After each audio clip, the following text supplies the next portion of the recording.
Joined by Hannah Skye. She is here to bring us the forecast.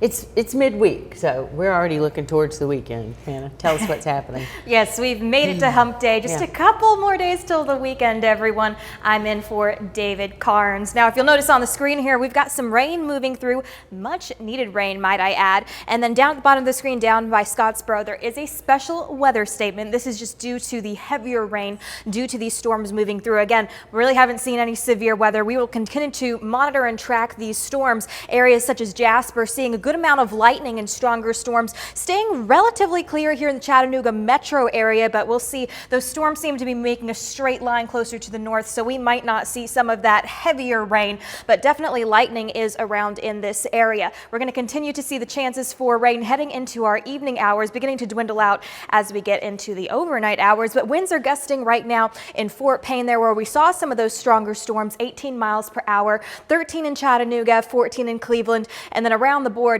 a little bit gusty, not as gusty as it has been over the couple days. And then dew points, wow, 70 here in Chattanooga. That is very muggy, very humid. This is a lot higher than what you'd normally see all around the board, far pushing 60 up into the 70s. We've not seen this for a while. Over the last couple of days, it's been staying in the 50s to the 60s. This is a lot of humidity, a lot of moisture in that air. Our forecast heading into the future, it's starting to work its way outwards, although I think we might see a little bit more rain than what's showing on this Futurecast here, just from what we've seen over the day. But again, we have this line working in, continuing from the west, giving areas in Middle Tennessee more of that rain. We'll see how that pans out for us, because we do have those pop-up storms that weren't really showing up on this specific model before. The next 5 days, we should see a total of around ½ an inch of rainfall here in the Chattanooga metro area, around ½ an inch in Scottsboro, 3/4 of an inch there in Huntsville, and then heading over towards our Georgia areas, a little bit less, more of 1/4 of an inch, Athens a ½ inch as well. Heading into tonight, it's going to slowly begin to clear up. We'll have a low of around 65 degrees. Cloudy conditions will dominate. The lows around the board staying in the mid to lower 60s. Doesn't like we push into the 70s or 50s. Now we are still tracking the tropics.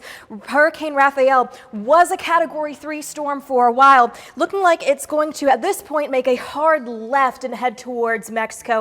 We'll continue to monitor. It is likely to weaken as it heads into the Gulf over the next couple of days. Now, precipitation trends the next 6 to 10 days out seem to be trending higher than the average, just by a little bit. So leaning a little bit above the average, giving us some much needed rain, hopefully, as we head into the next several days, which would be wonderful for the drought conditions that have just been continuing throughout the last several weeks. And just to recap everything for you, again, we've got rain chances for today. We had some of those stronger storms with that special weather statement in areas in Alabama there. Make sure you bring a rain jacket if you're heading anywhere today, because you might get caught in a little bit of that rain. And then heading into the next couple of days, things clear out a little bit Thursday into Friday, and then we see some more rain chances pop into the forecast heading into the weekend. Cindy, David.